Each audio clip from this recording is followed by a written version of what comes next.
Gas শেষ হয়ে গেছিল 2 দিন আগে। গ্যাস দেওয়ার জন্য আমি এসেছিলাম আলসাফা স্টোরে। তো ওইখানে আমি গিয়ে বিল দেওয়ার পরই তো ওনারা বিল ছাড়েন নাই, তার জন্য আবারও আসা লাগলো এই দোকানটায়। তো কথা না বাদিয়ে আজকের ব্লগ শুরু করা যাক। আসসালামু আলাইকুম এভরিওয়ান, সকলের কি অবস্থা, কেমন আছেন? Welcome to my another blogging. তো গাইজ, অনেকদিন পরে আপনাদের একটি ব্লগে স্বাগত। 2 দিন আগে একটা দোকানে গেছিলাম আমাদের গ্যাসের বিল দেওয়ার জন্য। তো ওনারা গ্যাসের বিল চালানি, তো আবারও যাওয়া লাগলো, কারণ গিয়ে জিজ্ঞেস করা লাগবে যে গ্যাসের বিল দিচ্ছেন কি দিচ্ছেন না। কারণ এই 2 দিনে আমাদের গ্যাসের ঋণ নিয়ে চলতে লাগছিল, কারণ আমরা গ্যাস ছিল না তখন। আর আমরা 2 দিন আগে দিয়ে দিয়েছিলাম গ্যাসের টাকা, কারণ গ্যাসের টাকা না দিলে গ্যাস আসে না। দেন ওনাকে বলার পর উনি বলতেছেন যে সুজন ভাই নাকি গ্যাস ছাড়ছিলেন। তো উনিকে কল দেওয়ার পর উনি বলতেছেন না, উনি গ্যাসের সার্ভার সমস্যার কারণে ছাড়তেছিলেন না।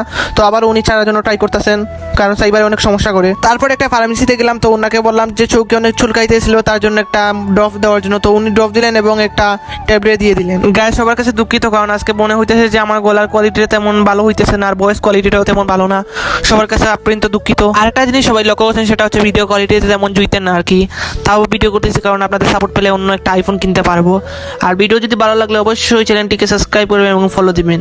তারপর ঘরে এসে একটু স্ক্রিপ্ট লিখলাম যাতে ভিডিও ব্লগ সুন্দর হয়, তার জন্য আর কি। ভিডিওতে কি কি ইমপ্রুভ করা লাগবে অবশ্যই আপনারা কমেন্ট বক্সে আমাকে সাড়া দিবেন।